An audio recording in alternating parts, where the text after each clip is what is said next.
পরিবেশ, বন এবং জলবায়ু পরিবর্তন, বাসযোগ্য বাংলাদেশ গড়ার অঙ্গীকার যেমন বিএনপি করেছে, এটা তো সারা পৃথিবীর জন্য এখন কার্বন নিঃসরণ বলুন এবং আমাদের নদী নালা খাল বিল যেভাবে দখল হয়ে যাচ্ছে, সবকিছু মিলিয়ে এটা কিন্তু পরিবেশ একটা চ্যালেঞ্জের মধ্যে আমরা পড়েছি। জলবায়ু পরিবর্তনের এই চ্যালেঞ্জ বিশ্বব্যাপী যেভাবে মোকাবেলা করা হচ্ছে, বাংলাদেশে আমাদের এখানেও আপনার জলবায়ু পরিবর্তনের বিপর্যয় থেকে বাঁচার জন্য স্বল্পমেয়াদী, মধ্যমেয়াদী এবং দীর্ঘমেয়াদী যেই পরিকল্পনাগুলো আছে, সেই পরিকল্পনাগুলো আমাদের গ্রহণ করে আমাদের আঞ্চলিক যে লবিং আছে, দেশের মানুষকে জনসচেতনতা ভীষণভাবে তৈরি করা এবং সেই সাথে আমাদের আশেপাশে আরো যে যেখানে প্রাসঙ্গিক আছেন তাদের মাধ্যমে জলবায়ু পরিবর্তনের প্রভাবে আমাদের দেশটা যেন ক্ষতিগ্রস্ত না হয়, সেই হিসেবেই আমরা কিন্তু চেষ্টা করব যে আমাদের এই দেশটাকে সামনের দিকে আপনার নিয়ে যেতে। এটার জন্য যা যা আপনার করণীয় দরকার আছে, যে রকম তৎপরতা দেশে এবং বিদেশে, সেটা চালানোতে আমরা কখনোই পিছিয়ে থাকবো না। আপনারা জানেন শহীদ প্রেসিডেন্ট জিয়াউর রহমান খাল খননের যে পরিকল্পনা নিয়েছিলেন সবুজ বিপ্লবের মাধ্যমে এবং সেই সাথে কাজের বিনিময়ে খাদ্য কর্মসূচি বলুন কিংবা আরো অন্যান্য যে দীর্ঘ, আমরা যেমন বলেছি খাল খনন প্রকল্প, খাল খনন আমরা করব, তো এগুলো করার মাধ্যমে নাব্যতা নদী নালায় আমরা চেষ্টা করব এবং সেই সাথে যে আমাদের ঢাকা শহরে আগুন লাগলেও কিন্তু নালা থেকে নদী, এগুলো লেক থেকে পানি যখন লাগে আমরা কিন্তু পাই না। বনায়ন, জীববৈচিত্র্য এগুলো রক্ষা করবার কথা আছে। আপনারা জানেন যে সুন্দরবন সহ আমাদের দেশের অন্যান্য যেই অঞ্চলগুলো আছে সেখানে কিন্তু বহু ওই অনেক কাছে চলে গেছে, মানুষজন জায়গা কিনেছে, জমি কিনেছে, মানুষের যে আবাস এটা সেটা করে আমরা গত এই 15-20 বছরে যেমনটা দেখেছি, এটা না করে আমরা বরং বন সংরক্ষণের দিকে এখন নজর দিতে চাই। সামাজিক বনায়নের মাধ্যমে বাংলাদেশের যে একটা বিপ্লব, সেই দিকে আমরা মনে করি যে সামনের দিনে যাব। এবং আপনারা বর্জ্য পরিকল্পনা এবং ব্যবস্থাপনার ক্ষেত্রে দেখবেন একজন তরুণ কিছুদিন আগে আমাদের চেয়ারম্যান সাহেবকে একটা প্রশ্ন করেছিলেন যে আপনারা কি মনে করছেন বর্জ্য, এটা নিয়ন্ত্রণ, বর্জ্য পরিকল্পনা ভবিষ্যতে আপনারা কিভাবে করবেন। সেখানে উনি খুব চমৎকারভাবে কিন্তু যেই বর্ণনাটা করেছিলেন যে কারো কোনো কিছুর যেন ক্ষতি না হয়, আমরা সেভাবেই বর্জ্য ব্যবস্থাপনাটাকে গড়ে তুলতে চাই। নদী রক্ষা এবং প্লাস্টিক আপনার বর্জ্য যেগুলো আছে পরিবেশের জন্য ক্ষতিকর, সেই আইনগুলো কিন্তু গত টার্মে বিএনপির সময় আপনার হয়েছিল। কাজেই বর্জ্য থেকে বিদ্যুৎ বলুন কিংবা নবায়নযোগ্য জ্বালানির কথাটা, রিনিউয়েবল এনার্জি যেটা, এটা অবশ্য খুব ইম্পর্টেন্ট। এটার উপর কিছুদিন আগেই একটা প্রোগ্রামে আমার যাওয়ার সৌভাগ্য হয়েছিল। এখানে সোলার যেই শক্তি আছে এবং অন্যান্য যেই আপনার নবায়নযোগ্য জ্বালানি, সেগুলো এমনকি নারী বান্ধব করবার কথাও কিন্তু আমরা চিন্তা করেছি যে এগুলো এখন মানুষের অল্টারনেটিভ এনার্জি হিসেবে এগুলো মানুষের কাছে আমরা কিন্তু পৌঁছে দিতে চাই, যেখানে সত্যিকার অর্থে বাংলাদেশের জনসংখ্যার অর্ধেক যেহেতু নারী, এখানে নারীর ক্ষমতায়নের মধ্যেও এই রিনিউয়েবল এনার্জি এটা একটা বড় ফ্যাক্টর হয়ে থাকবে আমরা মনে করি।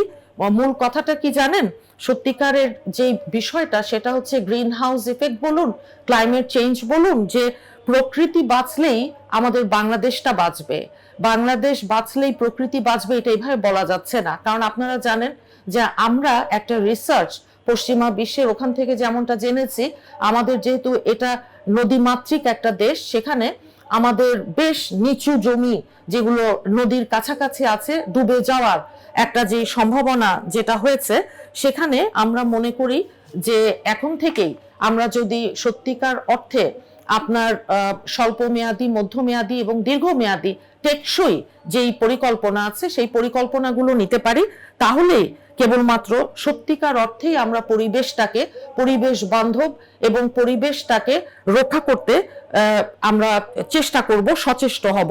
দেখেন, বাংলাদেশের সামনে আজকে যখন একটা নির্বাচন করা নাড়ছে, আমরা যেমন গণতন্ত্র চাই, আমরা কিন্তু সেই একইভাবে আপনার পরিবেশ বান্ধব একটা বাংলাদেশ চাই। আমরা চাই যে জলবায়ু পরিবর্তনের এই যুগে এসে আমরা যেন ওই কার্বন নিঃসরণের একেবারে ওয়ার্স্ট ভিকটিম আমরা না হই।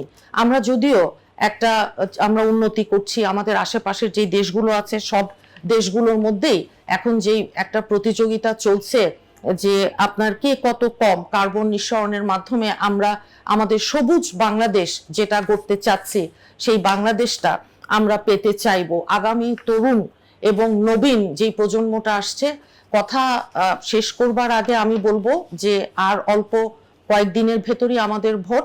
আপনারা ইনশাল্লাহ নবীন, প্রবীণ, তরুণ এবং নারী আমরা সবাই ধানের শীষে ভোট দিব। যে ভোট দিব কিসে? ধানের শীষে। চারিদিকে কি শুনছি? ধানের শীষের যে একটা জোয়ার এবং একটা জয়ধ্বনি, এটা আপনারা আমাদের আপসীন দেশনেত্রী যেমন করে ভালোবাসেন আমাদের দেশনেত্রী বেগম খালেদা জিয়াকে, যেভাবে আপনারা সম্মান এবং শ্রদ্ধায় মনে রাখেন আমাদের মহান স্বাধীনতার ঘোষক শহীদ প্রেসিডেন্ট জিয়াউর রহমানকে, এবং আজকে 17 বছর নির্বাসনে থাকবার পরে যখন আমাদের তারুণ্যের অহংকার তারেক রহমান সাহেব ফিরে এসেছেন, ওনার উপরে যে অত্যাচার নির্যাতন 11 সরকারের সময় হয়েছিল আপনারা জানেন, আরাফাত রহমান কোকো সাহেব ইন্তেকাল করেছেন ওই সময়কার অত্যাচার নির্যাতনে। কাজেই আজকে আমরা যদি একটা সত্যিকার অর্থে এমন একটা বাংলাদেশ দেখতে চাইব যেখানে বাংলাদেশের প্রতিটা নাগরিক, আমি, আপনি, আপনার সন্তান, তার সন্তান, আমরা নিরাপদে থাকতে পারি, এবং সেই সাথে আমরা এমন একটা দেশ যেন বিনির্মাণ করতে পারি যারা আপনার এই দেশটাকে সবকিছু মিলিয়ে সামনের দিকে এগিয়ে নিয়ে যাবে। আমরা আলোর দিকে যেতে চাচ্ছি, অন্ধকারের দিকে আমরা যাব না ইনশাল্লাহ। দেখেন বিএনপি একটা নারী বান্ধব একটা এমন দল যারা কৃষকদের নিয়ে ভেবেছে। কৃষি কার্ডের কথা আমরা যেমন বলেছি, আমরা নারীদের জন্য ফ্যামিলি কার্ডের কথাও একইভাবে বলেছি। আমরা জলবায়ু নিয়ে যেই প্ল্যান দিয়েছি, আমরা পরিবেশ নিয়ে আমরা কথা বলেছি, খাল খনন সহ, এবং বন, আমাদের যেই বন আছে, যেই বনগুলোকে রক্ষা করা আমার, আপনার, আমাদের প্রতিটা মানুষের সিভিক একটা রাইট, যে নাগরিক দায়িত্বের ভেতর পড়ে। সেই দায়িত্ব এবং কর্তব্য আমরা সবাই ইনশাল্লাহ একসাথে পালন করব, এবং সামনের দিনগুলোতে একটা সৌহার্দ্য সম্প্রীতির মাধ্যমে, কোনো প্রতিহিংসা নয়, আমরা সবাই সবার হাতে হাত ধরে যেন সামনের দিকে এগিয়ে যেতে পারি, গণতন্ত্রের এই মহাসড়কে উঠতে পারি। আর অন্য কোনো রকম যে কালো মেঘ আমরা এখন দেখতে চাচ্ছি না, কারণ গত 3টা নির্বাচন যেহেতু হয়নি, আমাদের তরুণ ভোটার আছে এবার প্রায় 4 কোটির কাছাকাছি, কম বেশি, নারী ভোটার আছেন 6 কোটি, এবং অন্যান্য যত প্রায় 13 কোটি ভোটার আছেন, সবাই কিন্তু ভোট দেওয়ার জন্য মুখিয়ে আছে। এখানে অন্য কোনো কিছু, কোনো রকম আপনার ইলেকশন ইঞ্জিনিয়ারিং এর কোনো রকম সুযোগ যেন না থাকে, এবং কেউ সেই চেষ্টাও যেন না করে। সামনের দিনগুলো আপনার ভালো হোক, সামনের দিনগুলো নিরাপদে কাটুক, সামনের দিনগুলোতে আপনারা শান্তিতে থাকবেন, আমরাও তাই চাই। এবং সেই সাথে আমাদের দেশনেত্রী বেগম খালেদা জিয়া উনি ইন্তেকাল করেছেন, আপনারা জানেন, আপনাদের দোয়ায় রাখবেন। এই কথা বলে আজকে আমার বক্তব্য শেষ করছি। আমি ডক্টর কাজী মোহাম্মদ বরকত আলী, অধ্যাপক ভূগোল ও পরিবেশ বিদ্যা বিভাগ, চট্টগ্রাম বিশ্ববিদ্যালয়। আমরা আজকে একটা বিষয় নিয়ে আপনাদের সামনে কথা বলতে চাই। আপনারা জানেন যে আগামী 12ই ফেব্রুয়ারি বাংলাদেশের ত্রয়োদশ জাতীয় সংসদ নির্বাচন অনুষ্ঠিত হবে। স্বাভাবিকভাবেই বহু দল বহু পদ এই নির্বাচনে অংশগ্রহণ করবে। স্বাভাবিকভাবেই সেই নির্বাচনে প্রত্যেকটা দলের একটা ইস্তেহার বা কর্মপন্থা ঘোষণা করছে। বাংলাদেশ জামায়াতে ইসলাম ঠিক একইভাবে তাদের নির্বাচনী ইস্তেহার ঘোষণা করেছেন বিভিন্ন দিক নিয়ে। গণপ্রজাতন্ত্রী বাংলাদেশের যতগুলো অঙ্গ আছে, প্রায় 29টা মন্ত্রণালয় আছে, সেখানের একটি জায়গা হচ্ছে পরিবেশ। এবং আপনারা জানেন পরিবেশ আজকের বিশ্বের অত্যন্ত গুরুত্বপূর্ণ একটি আলোচ্য বিষয়। বাংলাদেশ তার মধ্যে একটা দেশ। আমরা পৃথিবীতে যতগুলো দেশ আছে প্রায় 10টা দেশকে যদি আমরা র্যাঙ্কিং করি, পরিবেশের সবচেয়ে ভালনারেবল এবং বিপন্নতা রাষ্ট্র একটা হচ্ছে বাংলাদেশ। স্বাভাবিকভাবেই এদেশের সংবিধানের 18 ক ধারায় পরিবেশ সংরক্ষণ এবং পরিবেশ উন্নয়নের বিভিন্ন দিক নির্দেশনা দেয়া আছে। আমরা আশা করব সেই আলোকেই বাংলাদেশের পরিবেশ সুরক্ষিত হবে, সংরক্ষণ করা হবে। ভালো থাকবে দেশের মানুষ, উন্নয়ন হবে দেশের সার্বিক কাঠামো। আপনারা জানেন বাংলাদেশ এমন একটি দেশ, এমন এক জায়গায় তার অবস্থান, স্বাভাবিকভাবেই পরিবেশের প্রবঞ্চকগুলো বাংলাদেশের উপরে গুরুত্বপূর্ণ প্রভাব বিস্তার করে থাকে এবং তারই প্রেক্ষাপটে বাংলাদেশ বিভিন্ন ধরনের পরিবেশের চ্যালেঞ্জের মুখোমুখি ইতিমধ্যেই। আমরা যে পরিবেশের চ্যালেঞ্জগুলো যদি দেখি, বাংলাদেশের কী কী চ্যালেঞ্জ আছে, প্রথমত আজকের যে গুরুত্বপূর্ণ বিষয় সেটি হচ্ছে জলবায়ু পরিবর্তন এবং দুর্যোগ। আপনারা জানেন জলবায়ু পরিবর্তনের সাথে সাথে বিভিন্ন ধরনের দুর্যোগ মহামারী আকার ধারণ করেছে। জলোচ্ছ্বাস, খরা, অতিবৃষ্টি, কখনো সি লেভেল রাইজ ইত্যাদি কারণে আজকে বাংলাদেশ বিপন্ন রাষ্ট্রের অন্যতম। বায়ু দূষণ বাংলাদেশের পরিবেশের একটি বড় চ্যালেঞ্জ। চারিদিকে দূষণ, পানি, মাটি, শব্দ, যেদিকে আমরা তাকাই সেদিকে দূষণ, দূষণ, দূষণ। আপনারা জানেন বাংলাদেশের রাজধানী ঢাকা শহর বিশ্বের দূষিত শহরের প্রথম 5টির একটি শহর। কখনো কখনো 2-3 নম্বর অবস্থানে অবস্থান করে ঢাকা শহর। চিটাগং শহর সহ অন্যান্য শহরও এই পরিবেশ দূষণের একটি বড় প্রভাব বিস্তার করেছে। প্লাস্টিক ও বর্জ্য ব্যবস্থাপনা, জানেন বাংলাদেশে যে পরিমাণ বর্জ্য শহরে উৎপাদিত হয়, প্লাস্টিক উৎপাদিত হচ্ছে, এগুলো যদি চলতে থাকে ঢাকা শহরে যত মানুষ আছে তারা প্রতিদিন যদি 0.65 কেজি বর্জ্য উৎপাদন করে থাকে এবং এই ওয়েস্টগুলো যদি আমরা জেনারেশন না করতে পারি, এই ওয়েস্টগুলোকে যদি আমরা ব্যবহার না করতে পারি, তা রিফাইন না করতে পারি, তাহলে এক ভয়াবহ দৃশ্য আমাদের সামনে উপস্থাপিত হবে। বন উজাড় হওয়া এবং জীববৈচিত্র্য দিন দিন ধ্বংস হয়ে যাচ্ছে। আমরা কারণে অকারণে প্রতিনিয়ত বাংলাদেশের বনভূমির উপরে এক অযাচিত হস্তক্ষেপ করেছি। অতিরিক্ত জনসংখ্যার চাহিদা মেটাতে যে, জ্বালানি চাহিদা মেটাতে যে, অথবা আমি আমার রাজনৈতিক প্রভাব খাটিয়ে বনভূমিগুলো ধ্বংস করে দিয়ে আমি শিল্পায়ন, উন্নয়নের মানদণ্ডে সেই জায়গাগুলোকে গ্রহণ করেছি। ফলশ্রুতিতে আমাদের বনভূমিগুলো ধ্বংস হয়ে যাচ্ছে, জীববৈচিত্র্য ধ্বংস হয়ে যাচ্ছে। একটা দেশকে যদি ভালো থাকতে হয়, সেই দেশের 25% বনভূমি থাকা দরকার। দুর্ভাগ্য, ফাও ফুড অ্যান্ড এগ্রিকালচার অর্গানাইজেশন যদি রোবে অবস্থিত, তারা বলছে এখন বাংলাদেশে 11.5% বনভূমি আছে।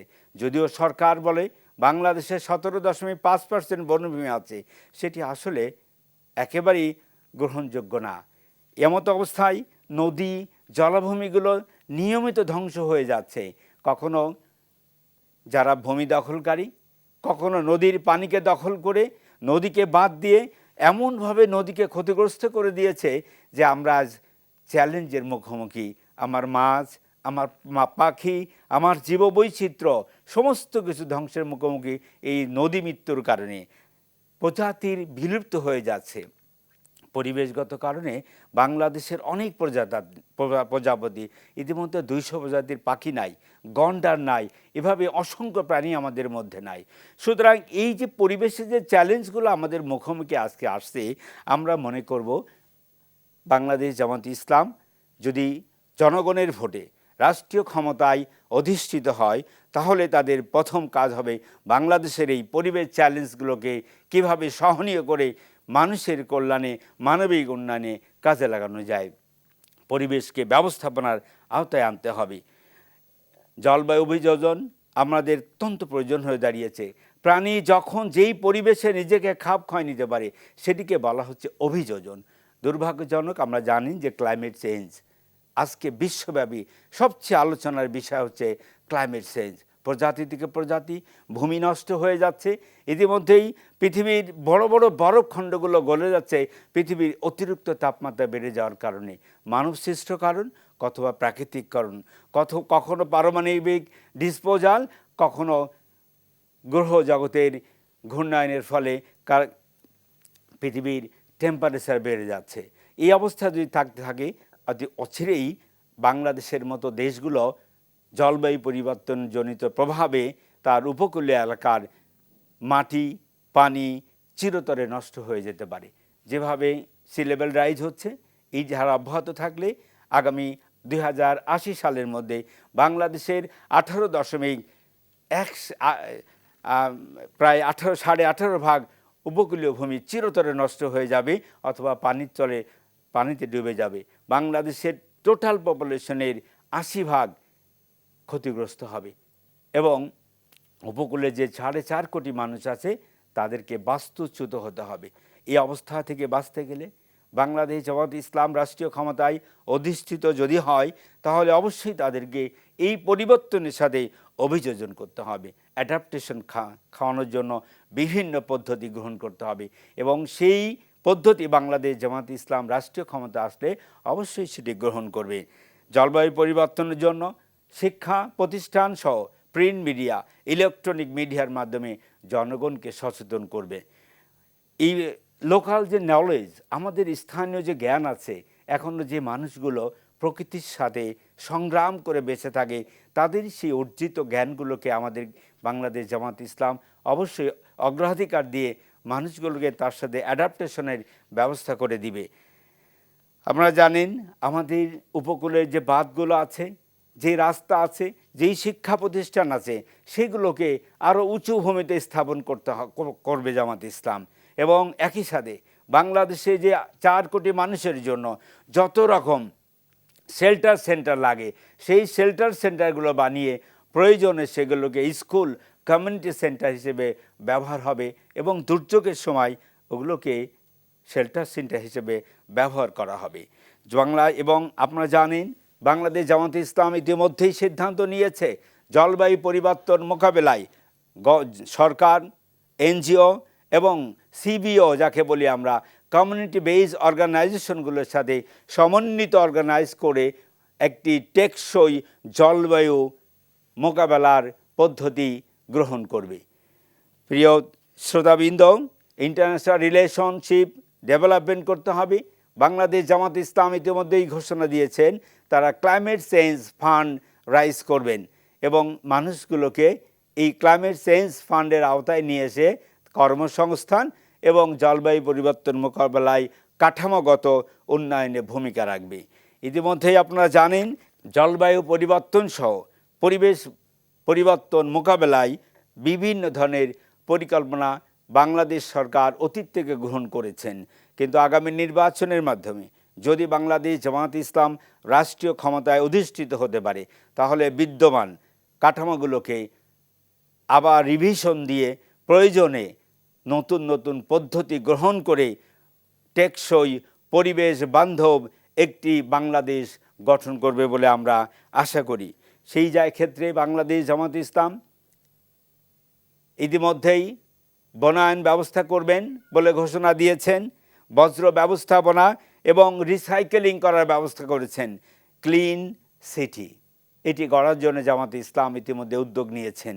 তাদের উদ্যোগে ঢাকা, চিটাগং সহ অন্যান্য শহরগুলোকে একটি ক্লিন সিটিতে রূপান্তর করা হবে। কার্বন নিঃসরণের জন্য সবুজায়িত একটি শহর গঠন করা হবে। আমরা বিদ্যুৎ চালিত বাস, সৌর বিদ্যুৎ চালিত মোটর যানগুলো ব্যবহার করে আমরা ডিজেল, গ্যাস চালিত গাড়িগুলোকে সীমিতকরণ করে কার্বন প্রোডাকশন কমিয়ে একটি পরিবেশ বান্ধব সিটি তৈরি করবে বাংলাদেশ জামাত ইসলাম। সুধীবৃন্দ, যদি বাংলাদেশ জামাত ইসলাম রাষ্ট্রীয় ক্ষমতায় অধিষ্ঠিত হতে পারে জনগণের প্রত্যক্ষ ভোটে, তাহলে অবশ্যই বাংলাদেশ জামাত ইসলাম পরিবেশ সংরক্ষণের সাথে সাথে পরিবেশের যে সকল উপাদানগুলো আছে সেই উপাদানগুলোকে সংরক্ষণ করার জন্য বন ও জীববৈচিত্র্য সংরক্ষণ করবে। আমরা জানেন জীববৈচিত্র্য সংরক্ষণ ব্যতীত পরিবেশ সংরক্ষণ কোনোভাবেই সম্ভব না। সুতরাং পরিবেশের এই প্রবাহমান, চলমান, ধাবমান যে সকল ক্রাইটেরিয়া ও বৈশিষ্ট্যের কারণে পরিবেশগুলো আজ ক্ষতিগ্রস্ত হচ্ছে, জীববৈচিত্র্য ক্ষতিগ্রস্ত হচ্ছে, সেই জীববৈচিত্র্যগুলোকে সংরক্ষণ করার জন্য কঠোর আইন তৈরি করবে। সে আইনের প্রয়োগ করা হবে, জনগণকে সচেতন করা হবে। স্কুল, কলেজ, বিশ্ববিদ্যালয়, প্রিন্ট মিডিয়া, ইলেকট্রনিক মিডিয়ার মাধ্যমে মানুষগুলোকে সচেতনতা সৃষ্টি করে সাংবিধানিক কাঠামোর মাধ্যমে পরিবেশ সংরক্ষণের জন্য বাংলাদেশ জামাত ইসলাম নীতি নির্ধারণ গ্রহণ করবেন। আপনারা জানেন ইটের ভাটা সহ যে সকল কার্বন নিঃসরণকারী উপাদানগুলো, ঢাকার আশেপাশে প্রচুর ইট ভাটা বা এই ধরনের প্রতিষ্ঠান আছে যারা ঢাকা শহরের পরিবেশকে ক্ষতিগ্রস্ত করতেছে। বাংলাদেশ জামাত ইসলাম যদি রাষ্ট্রীয় ক্ষমতায় আসে তাহলে ইটভাটাগুলোকে আধুনিকায়ন করে ইটভাটার চিমনিগুলোকে পরিবেশ প্রায় 120 ফিট উঁচু করে বায়ুকে ধ্বংসকারী এই কার্বনগুলোকে উচ্চ আকাশে উচ্চ বায়ুমণ্ডলে নিঃসরণের ব্যবস্থা করার জন্য আইন প্রয়োগ করবে এবং সেটি বাস্তবায়ন করার জন্য উদ্যোগ গ্রহণ করবে। এই সিদ্ধান্ত ইতিমধ্যে বাংলাদেশ জামাত ইসলাম নিয়েছেন। জীববৈচিত্র্য সংরক্ষণ করার জন্য ইতিমধ্যে যে সকল বনভূমিগুলো ডিগ্রেডেশন হয়েছে, অবনয়ন হয়েছে, মানুষের কারণে হোক প্রাকৃতিক কারণে হোক, সেই বনভূমিগুলোকে আমরা আবার এফরেস্টেশনের আওতায় নিয়ে এসে বনভূমিকে সংরক্ষণ করে আমরা জীববৈচিত্র্যকে সংরক্ষণ করা হবে। নদীর পানিকেই রিফাইন করে সেগুলোকে মাছ এবং মৎস্য জাতীয় প্রাণীগুলোকে বেঁচে থাকার ব্যবস্থা করা হবে। ঢাকা সহ ঢাকার আশেপাশে, বাংলাদেশের শহরগুলোর আশেপাশে যে সকল নদীগুলো আছে সেগুলোকে বাসযোগ্য মাছের জন্য, প্রাণীর জন্য সংরক্ষণ করা হবে। যদিও সেজন্য প্রত্যেকটা মানুষের সহযোগিতা লাগবে, জনগণের লাগবে, সরকারের লাগবে, সরকারের বিভিন্ন অর্গানগুলো যারা আছে তাদের সহযোগিতা এখানে লাগবে। যদি সেটি সম্ভব হয় তাহলে বাংলাদেশ জামাত ইসলাম পরিবেশ সংরক্ষণে একটি যুগান্তকারী অধ্যায় রচনা করবে বলে আমরা মনে করি। পরিবেশের প্রভাবে আজকে সবচেয়ে বড় একটা জায়গা হয়ে দাঁড়িয়েছে জনস্বাস্থ্য। আপনারা জানেন জলবায়ু পরিবর্তন, অতিরিক্ত তাপমাত্রা বৃদ্ধি ইত্যাদি কারণে বিশ্ব মানবতা আজকে হুমকির সম্মুখীন। আপনারা জানেন ইতিমধ্যেই বিশ্বের বিভিন্ন দেশে, বিশেষ করে আফ্রিকার মতো দেশগুলোতে লক্ষ লক্ষ শিশু জনস্বাস্থ্যজনিত বিভিন্ন রোগে আক্রান্ত হয়ে জলবায়ুর প্রভাবে আজকে হুমকির সম্মুখীন হয়ে দাঁড়িয়েছে। বাংলাদেশ তাদের বাহিরে নয়। পৃথিবীর ক্ষতিগ্রস্ত দেশগুলোর তালিকায় বাংলাদেশ একটি অত্যন্ত আলোচিত দেশ। আপনারা জানেন যখন কোপ সম্মেলন হচ্ছে, ইউএনএফসিসি সম্মেলন হচ্ছে, জাতিসংঘের ইউএনইপি সম্মেলন হচ্ছে, সেই সম্মেলনের মাধ্যমে যেই দেশগুলোকে পরিবেশগতভাবে ক্ষতিগ্রস্ত দেশের তালিকায় রাখা হচ্ছে, বাংলাদেশ তাদের মধ্যে অন্যতম। এই পরিপ্রেক্ষিতে আজকে আমাদের মানুষগুলো অনেক ধরনের স্বাস্থ্য ঝুঁকির মধ্যে পড়েছে। বিশেষ করে নারী ও শিশু তারা অধিক পরিমাণে স্বাস্থ্য ঝুঁকির মুখোমুখি হয়েছে। এই অবস্থায় আমাদের যে দূষণ, বিশেষ করে ঢাকা শহর আপনারা জানেন বায়ু দূষণে পৃথিবীর 2 নম্বর শহরে পরিণত হয়েছে। ঘরে বাইরে প্রত্যেকটা জায়গায় বায়ু দূষণ এমন একটা পর্যায়ে এসে দাঁড়িয়েছে আজকে বসবাসের অযোগ্য হয়ে গেছে। সারা বিশ্বের প্রতি বছরে প্রায় 70 লক্ষ শিশু এই বায়ু দূষণের কারণে মৃত্যুবরণ করতেছে। ঢাকা প্রতি বছর বিভিন্ন হাসপাতালের হিসাবে বায়ু দূষণজনিত রোগ যেমন হুপিং কাশি, কার্ডিওভার্লাস এই ধরনের বিভিন্ন রোগে আক্রান্ত হয়ে আমাদের শিশু এবং বৃদ্ধরা স্বাস্থ্যের ঝুঁকির মুখোমুখি পড়েছে। পানি দূষণের মাধ্যমে কলেরা, টাইফয়েড সহ বিভিন্ন রোগবালাই ইতিমধ্যে ঢাকা সহ তার আশেপাশে বিভিন্ন নদীতে যে দূষণের ফলে এই রোগবালাইগুলো ছড়িয়ে পড়েছে। মাটি দূষণ ও তার কারণে খাদ্য নিরাপত্তা আজকে ঝুঁকির সম্মুখীন। পরিবেশ যেমন খাদ্য নিরাপত্তাকে ঝুঁকিপূর্ণ করে তুলেছে, প্রায় 20 কোটি মানুষের এই খাবার সংস্থান করার জন্য পরিবেশকে সংরক্ষণ অত্যন্ত গুরুত্বপূর্ণ একটা বিষয় হয়ে দাঁড়িয়েছে। এমত অবস্থায় মাটি দূষণ ও রোধের মাধ্যমে খাদ্য নিরাপত্তাকে বাস্তবায়ন করার জন্য বাংলাদেশ জামাত ইসলাম ইতিমধ্যেই তাদের ইশতেহারে ঘোষণা করেছেন এবং যদি বাংলাদেশ জামাত ইসলাম রাষ্ট্রীয় ক্ষমতায় অধিষ্ঠিত হতে পারে তাহলে অবশ্যই জলবায়ু ও পরিবেশ ঝুঁকি এগুলোকে মিনিমাইজ করে অ্যাডাপ্টেশন করে খাদ্য নিরাপত্তা ও জনস্বাস্থ্যকে নিরাপত্তা আনার চেষ্টা অব্যাহত রাখবে। জলবায়ু পরিবর্তনের ফলে তাপপ্রবাহ, বন্যা, খরা ও প্রাকৃতিক দুর্যোগজনিত কারণে বিভিন্ন ধরনের শারীরিক, মানসিক বিভিন্নভাবে মানুষ আজ ক্ষতিগ্রস্ত হচ্ছে।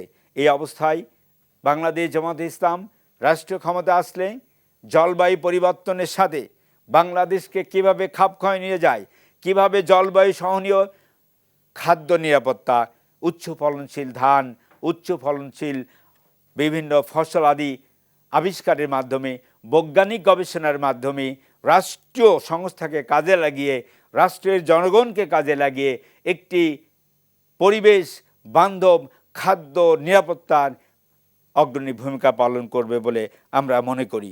শব্দ দূষণ হচ্ছে, আইনের মাধ্যমে শব্দ দূষণকে ঠেকিয়ে আইনের আওতায় এনে স্কুল, কলেজ, সাংস্কৃতিক কেন্দ্রগুলো, সেখানে যাতে উচ্চ হর্ন না বাজানো হয়, মাইক না বাজানো হয়, গাড়ির হর্ন না বাজানো হয়, সেজন্য জনগণকে উদ্বুদ্ধ করা হবে, সচেতন করা হবে। তাহলে আমরা মনে করি শিশুরা আজকে যে ঝুঁকির মুখোমুখি, বৃদ্ধরা যে ঝুঁকির মুখোমুখি, শুধু তাই নয়, যুবকরা আজ বিভিন্ন ধরনের ক্যান্সারে আক্রান্ত হয়ে যাচ্ছে। এই অবস্থা থেকে রক্ষা করার জন্য আগামী নির্বাচনে বাংলাদেশ জামাতে ইসলামকে নির্বাচিত করলে এদেশের জনগণ যদি সিদ্ধান্ত গ্রহণ করে, তাহলে একটি পরিবেশ বান্ধব বাংলাদেশ তৈরি করবে, এটি বলে আমরা বিশ্বাস করি। ধন্যবাদ সবাইকে। আসসালামু আলাইকুম। বিসমিল্লাহির রহমানির রহিম। আমি ইমতিয়াজ আহমেদ সজল। আমি ইসলামী আন্দোলন বাংলাদেশের কেন্দ্রীয় আন্তর্জাতিক বিষয়ক উপকমিটির সদস্য। আমি ঢাকা বিশ্ববিদ্যালয় আইন বিভাগে পড়া অবস্থায় ঢাকা বিশ্ববিদ্যালয় পরিবেশ সংসদের সাথে কাজ করেছি এবং বাংলাদেশ পরিবেশ আন্দোলন বাপার সাথে কাজ করেছি। এর বাইরেও আমি centre for climate justice Bangladesh, environmental law and defence form এবং IUCN world commission and environmental law এর সাথে কাজ করেছি। এখন আমি বিশ্ববিদ্যালয়ে পরিবেশ আইন পড়াচ্ছি। এবছর ইসলামী আন্দোলন বাংলাদেশের ত্রয়োদশ জাতীয় সংসদ নির্বাচন উপলক্ষে আমাদের নির্বাচন ইশতেহার প্রণয়ন কমিটিতে আমি পরিবেশ বিষয় নিয়ে কাজ করেছি। আজকে সেই বিষয়ে আপনাদের সামনে একটু আলোকপাত করব। আপনারা জানেন পরিবেশ বিশ্বব্যাপী আজকে সবচেয়ে আলোচিত একটা বিষয়। পরিবেশের যেমন বৈশ্বিক অনেকগুলো দিক রয়েছে, একইভাবে জাতীয় পর্যায়ে পরিবেশগত অনেক সমস্যা, অনেক সংকট এবং সেগুলো কাটিয়ে তোলার জন্য জাতীয় পর্যায়ে অনেক উদ্যোগ আয়োজন রয়েছে। একটি দায়িত্বশীল রাজনৈতিক দল হিসেবে আমরা মনে করি পরিবেশ সংরক্ষণ এবং পরিবেশ, প্রতিবেশ, প্রাকৃতিক সম্পদ, জীববৈচিত্র্য, বন্যপ্রাণী ইত্যাদি সব কিছু সংরক্ষণে সরকারের পাশাপাশি জনসম্পৃক্ততা খুবই গুরুত্বপূর্ণ বিষয়। আর একটি রাজনৈতিক দলই পারে তাদের নেতা, কর্মী, সমর্থকদেরকে নিয়ে পরিবেশ সচেতন করে দেশের সার্বিক পরিবেশ বিপর্যয়ের হাত থেকে এই দেশকে রক্ষা করে একটি সুন্দর নির্মল পরিবেশ উপহার দিতে। সেই ধারাবাহিকতায় ইসলামী আন্দোলন বাংলাদেশ তাদের গঠনতন্ত্র এবং নির্বাচনী ইশতেহার সব জায়গায় পরিবেশকে খুব গুরুত্বের সাথে নিয়েছে। আমরা 2008 সাল থেকে স্বতন্ত্রভাবে নির্বাচন করছি, নির্বাচন কমিশনে নিবন্ধিত হওয়ার পর থেকে, এবং প্রতিটি নির্বাচনেই আমাদের নির্বাচনী ইশতেহারে আমরা পরিবেশ, জলবায়ু পরিবর্তন মোকাবেলা, দুর্যোগ ব্যবস্থাপনা এবং আনুষঙ্গিক বিষয়কে আমরা গুরুত্বের সাথে নিয়েছি। এবছর আমরা যে বিষয়গুলোকে গুরুত্বের সাথে নিয়েছি, আমাদের ইশতেহারের সবচেয়ে মুখ্যম যে বিষয়টা আপনারা জেনেছেন, যে আমরা বলেছি, এক কথা যদি আমরা বলি, আমাদের ইশতেহারটা হলো ইসলামের সুমহান আদর্শের আলোকে তথা শরিয়ার আলোকে একটি জনকল্যাণ রাষ্ট্র গড়ে তোলা। অবশ্যই একটি জনকল্যাণ রাষ্ট্র গড়তে হলে সেখানে পরিবেশ এবং প্রাকৃতিক সম্পদ সংরক্ষণে আমাদের উল্লেখযোগ্য ভূমিকা থাকতে হবে। যেহেতু ইসলামী আন্দোলন বাংলাদেশ একটি দায়িত্বশীল রাজনৈতিক দল এবং আমরা মনে করি ইসলামী অনুশাসন এবং ইসলামী আদর্শে অনুপ্রাণিত হয়ে একজন মানুষ পরিবেশ, প্রতিবেশ সংরক্ষণে গুরুত্বপূর্ণ ভূমিকা রাখতে পারবে। আপনারা জানেন হাদিসে এসেছে, যদি কেউ জানে যে আগামীকাল কিয়ামত হবে, তারপরে রাসূলুল্লাহ সাল্লাল্লাহু আলাইহি সাল্লাম বলেছেন, তোমার হাতে যদি একটা চারা থাকে তুমি সে চারা রোপণ করে যাও। বৃক্ষরোপণ করা হাদিসে এটাকে সদকায়ে জারিয়া হিসেবে উল্লেখ করা হয়েছে। একইভাবে প্রাণ প্রকৃতি সুরক্ষা, জলাধার দূষণ না করা, আনুষঙ্গিক সকল বিষয়, অনুরূপভাবে প্রাকৃতিক সম্পদের অপচয় না করা এবং সেগুলোকে আত্মসাৎ, লুণ্ঠন না করা ইত্যাদি সব বিষয়ে ইসলামী শরিয়াতে খুব গুরুত্বের সাথে এগুলো বর্ণিত হয়েছে এবং কঠিনভাবে এগুলোকে নিষেধ করা হয়েছে। ইসলামী আন্দোলন বাংলাদেশে আদর্শে অনুপ্রাণিত হয়ে আমরা এবারের ইশতেহারে এই বিষয়গুলোকে আমরা গুরুত্বের সাথে দেখেছি। এবার যদি আমরা একটু বাংলাদেশের প্রেক্ষাপটটা দেখি, যে কেন বাংলাদেশের প্রেক্ষাপটে একটি রাজনৈতিক দল হিসেবে পরিবেশকে খুব গুরুত্বের সাথে নেওয়া দরকার। আপনারা জানেন বাংলাদেশে প্রায় যত ধরনের পরিবেশগত বিপর্যয় হয়, যত ধরনের নদ নদী জলাধার দখল হয়, দূষণ হয়, শিল্প কল কারখানাগুলো নির্বিচারে বিভিন্ন রকম জলাশয়ে তারা শিল্প বর্জ্য নিক্ষেপ করে। একইভাবে দেশে পাহাড় কাটা হয়, নির্বিচারে পাহাড় কেটে তারা ইট ভাটায় ইট বানায় অথবা জলাধার দখল করে। নির্বিচারে এদেশে শিপ ব্রেকিং ইন্ডাস্ট্রি সহ আরও নানান ধরনের শিল্প কর্মকাণ্ড এদেশে চলে এবং এসব কিছুর পেছনে আমরা সবসময় দেখি একটা রাজনৈতিক শক্তি, রাজনৈতিক প্রভাব বলয় কিংবা রাজনৈতিক শেল্টার এটার পেছনে থাকে। আপনাদের নিশ্চয়ই মনে আছে খুব নিকট অতীতেই বাংলাদেশের একটি স্বাধীন এবং নিরপেক্ষ বিধিবদ্ধ সংস্থা জাতীয় নদী রক্ষা কমিশনের তৎকালীন প্রধান তিনি একটি জাতীয় পানি দিবসের অনুষ্ঠানে বলেছিলেন যে বাংলাদেশের একজন নারী মন্ত্রী তার ছত্রছায়ায় মেঘনা নদীতে অবাধে বালু উত্তোলন হয়। শুধুমাত্র এটা বলার কারণেই সেই জাতীয় নদী রক্ষা কমিশনের সেই চেয়ারম্যানকে অপসারণ করা হয়েছে। তার মানে এদেশের নদ নদী থেকে যে নির্বিচারে বালু উত্তোলন হয়, পাথর উত্তোলন হয়, আমরা খুব নিকট অতীতেই সিলেটের সাদা পাথর লুণ্ঠন হওয়া আমরা দেখেছি এবং এই সব কিছুর পেছনে আমরা খুঁজে পাই একটা রাজনৈতিক সম্পৃক্ততা। তার মানে একটা রাজনৈতিক দল যদি তার নেতা কর্মীদেরকে সুশৃঙ্খলিত না করে, পরিবেশের বিষয়ে সংবেদনশীল এবং আপন করে তুলতে না পারে, তাহলে তাদের দ্বারা যেমন সার্বিকভাবে একটা দেশ নিরাপদ না, ঠিক তেমনি একটা দেশের পরিবেশ, প্রাকৃতিক সম্পদ, প্রকৃতি, জীববৈচিত্র্য কোনো কিছুই নিরাপদ না। ইসলামী আন্দোলন বাংলাদেশ সেই বিষয়গুলোকে সামনে নিয়েই এবারের ইশতেহারে বিভিন্ন ধাপে আমরা পরিবেশের বিষয়টাকে, যেহেতু পরিবেশ একটা ক্রস কাটিং ইস্যু, আমরা পরিবেশকে আলাদাভাবে উল্লেখ করেছি, দুর্যোগ ব্যবস্থাপনা, জলবায়ু পরিবর্তনকে আলাদাভাবে উল্লেখ করেছি, দেশের পানি সম্পদ ব্যবস্থাপনা সহ আরও অনেক ক্ষেত্রে আমরা পরিবেশ সংরক্ষণের বিষয়টাকে উল্লেখ করেছি। আমি যদি সুনির্দিষ্টভাবে আমাদের ইশতেহারে এবার আমরা যে বিষয়গুলো নিয়ে এসেছি সেগুলো যদি উল্লেখ করি, আমরা এনেছি যে বাংলাদেশের আমাদের এখন যে সংবিধান আছে সেই সংবিধানে বিদ্যমান যে বিধান আছে এবং আমাদের ইশতেহারে আমরা আরও উল্লেখ করেছি বিভিন্ন আন্তর্জাতিক চুক্তিতে যেভাবে পরিবেশ সংরক্ষণের ব্যাপারে গুরুত্ব আরোপ করা হয়েছে এবং পরিবেশ সংরক্ষণে দেশীয় পর্যায়ে যেসব উদ্যোগ আয়োজন এবং দায়িত্ব পালনের কথা বলা হয়েছে সেগুলোকে মাথায় নিয়ে আমরা বলেছি যে আমাদের বর্তমান এবং ভবিষ্যৎ প্রজন্মের জন্য দেশের পরিবেশ, প্রতিবেশ, প্রাকৃতিক সম্পদ, জীববৈচিত্র্য, জলাভূমি, বন ও বন্যপ্রাণী সংরক্ষণ এবং নিরাপত্তা বিধানে ইসলামী আন্দোলন বাংলাদেশ বদ্ধপরিকর থাকবে। দেশের সকল শহর ও নগরাঞ্চলে সবুজ আচ্ছাদন, খেলার মাঠ, উন্মুক্ত স্থান, উদ্যান ও প্রাকৃতিক জলাধার সংরক্ষণে আমরা যথাযথ ব্যবস্থা নেব। সেই সাথে পানি সরবরাহ, পয়ঃপ্রণালী ব্যবস্থা, বর্জ্য ব্যবস্থাপনা ও জলাবদ্ধতা দূরীকরণ এবং পরিবেশগত স্বাস্থ্য সংরক্ষণে পরিকল্পিত ও কার্যকর ব্যবস্থা গ্রহণ করব ইনশাআল্লাহ। একই সাথে বায়ু দূষণ, বিশেষ করে নগরাঞ্চলে বায়ু দূষণ, শব্দ দূষণ নিয়ন্ত্রণ সহ পরিবেশ সংশ্লিষ্ট দেশের বিদ্যমান আইন এবং আন্তর্জাতিক চুক্তির আলোকে আমরা যথাযথ ব্যবস্থা নিব এবং পরিবেশ সংক্রান্ত অপরাধগুলোর বিচার ত্বরান্বিত করার জন্য বিদ্যমান পরিবেশ আদালতকে আরও শক্তিশালী এবং জনমুখী করে গড়ে তুলব ইনশাআল্লাহ। বাংলাদেশ জলবায়ু পরিবর্তনের বিরূপ প্রভাব মোকাবেলায় আপনারা জানেন বৈশ্বিক এই উষ্ণায়ন ঘটিত যে জলবায়ু পরিবর্তন, আমরা তার একটা ইনোসেন্ট ভিকটিম। যেই সমস্যা সৃষ্টিতে আমাদের ন্যূনতম বা উল্লেখযোগ্য কোনো ভূমিকা নেই, কিন্তু আমরা আজকে সেই সমস্যার সম্মুখীন হচ্ছি এবং জলবায়ু পরিবর্তনের নানান বিরূপ প্রভাব মোকাবেলায় আজকে আমাদেরকে হিমশিম খেতে হচ্ছে। আমরা মিটিগেশন, অ্যাডাপ্টেশন এবং লস অ্যান্ড ড্যামেজ সব ক্ষেত্রেই আমরা দেখছি আমাদের অনেক আয়োজন এবং অনেক প্রয়োজন রয়েছে। বাংলাদেশ ইতোমধ্যেই জলবায়ু পরিবর্তন ট্রাস্ট গঠন করেছে নিজস্ব অর্থায়নে। আমরা এই ট্রাস্টকে আরও বেশি সুসংহত করব, দেশীয় বাজেট থেকে যথাযথ বাজেট বরাদ্দ দিয়ে এই ট্রাস্টের অধীনে জলবায়ু পরিবর্তন মোকাবেলায় আমরা কার্যকর পদক্ষেপ গ্রহণ করব। একই সাথে জলবায়ু পরিবর্তনজনিত যে দুর্যোগ এবং আরও অন্যান্য প্রাকৃতিক ও মানবসৃষ্ট দুর্যোগ ব্যবস্থাপনায় আমরা শক্তিশালী কাঠামো গড়ে তুলব ইনশাআল্লাহ। পলিথিন, শপিং ব্যাগ সহ অন্যান্য কৃত্রিম মোড়কের ব্যবহার নিরোধ করে পাটজাত ও অন্যান্য পরিবেশ বান্ধব মোড়কের ব্যবহার নিশ্চিত করব। এভাবে দেশের সকল স্তরে যেখানে আমরা কৃত্রিম ফাইবার এখন ব্যবহার হচ্ছে সেগুলোর বিকল্প হিসেবে আমরা পরিবেশ বান্ধব পণ্য ব্যবহার করব। দেশের সকল নদ নদীকে অবৈধ দখল, শিল্প কারখানা কর্তৃক সৃষ্ট নদী দূষণ, অবৈধ কাঠামো নির্মাণ ও নানাবিধ অনিয়ম থেকে রক্ষা করে নদীর স্বাভাবিক প্রবাহ পুনরুদ্ধার ও নৌ পরিবহনযোগ্যতা ঠিক রেখে আর্থ সামাজিক উন্নয়নে নদীর বহুমাত্রিক ব্যবহার নিশ্চিত করতে হবে। আপনারা জানেন স্বাধীনতা পরবর্তী সময়ে দেশে কি পরিমাণ জলাধার ছিল, নৌ পরিবহনযোগ্য জলাধার।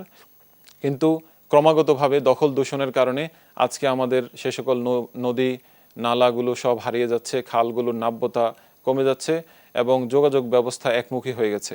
আমরা আমাদের সেই পুরনো যোগাযোগ ব্যবস্থার বৈচিত্র্য ফিরিয়ে আনবো ইনশাআল্লাহ।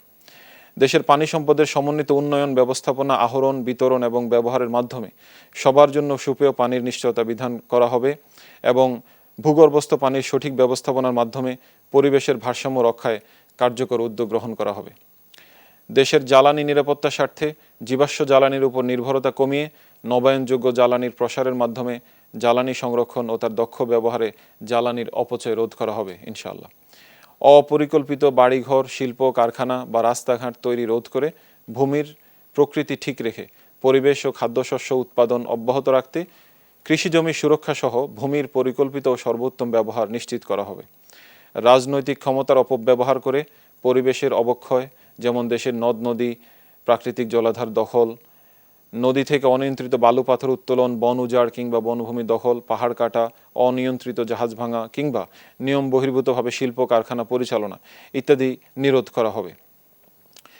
আন্তঃরাষ্ট্রীয় নদীর পানি বণ্টন ও জলবায়ু পরিবর্তনের বিরূপ প্রভাব মোকাবেলা সহ পরিবেশ সংক্রান্ত বৈশ্বিক সমস্যাগুলো নিরসনে দায়ী দেশগুলোর দায়বদ্ধতা এবং ক্ষতিগ্রস্ত দেশগুলোর জন্য ক্ষতিপূরণ ও প্রয়োজনীয় কারিগরি সহযোগিতা নিশ্চিত করতে আমরা পরিবেশ কূটনৈতিক তৎপরতা অব্যাহত রাখব। একইভাবে আমরা প্রতিজ্ঞাবদ্ধ যে বাংলাদেশের ভূমিকা, যেটা বাংলাদেশ স্থানীয়ভাবে এবং আন্তর্জাতিকভাবে পরিবেশ সংরক্ষণে রাখতে পারে, একটি সচেতন রাজনৈতিক দল হিসেবে আমরা সেই ভূমিকা রাখব। আমাদের এই ইশতেহার মূলত আমরা প্রণয়ন করেছি এদেশের জনগণের প্রত্যাশা পূরণের জন্য। এদেশের জনগণ যদি আমাদেরকে নির্বাচিত করে ক্ষমতায় আসীন করে, তাহলে আমরা এই ইশতেহার পরিপূর্ণ বাস্তবায়ন করব ইনশাআল্লাহ। তবে আমাদের ইশতেহারের আরেকটা মৌলিক দিক হলো, আমরা যদি ক্ষমতায় নাও যেতে পারি, যারা ক্ষমতায় অধিষ্ঠিত হবে তারা যদি একই ধরনের উন্নয়নমূলক কর্মকাণ্ড করে, তারা যদি একই ধরনের রাজনৈতিক সদিচ্ছা এবং সংকল্পবদ্ধ হয় পরিবেশ, প্রতিবেশ এবং প্রাকৃতিক সম্পদ সুরক্ষায়, আমরা আমাদের নেতা কর্মীরা আমরা তাদেরকে সহযোগিতা করব। দেশ গঠনে আমরা সরকারের সকল কাজে আমরা সহযোগী হব ইনশাআল্লাহ।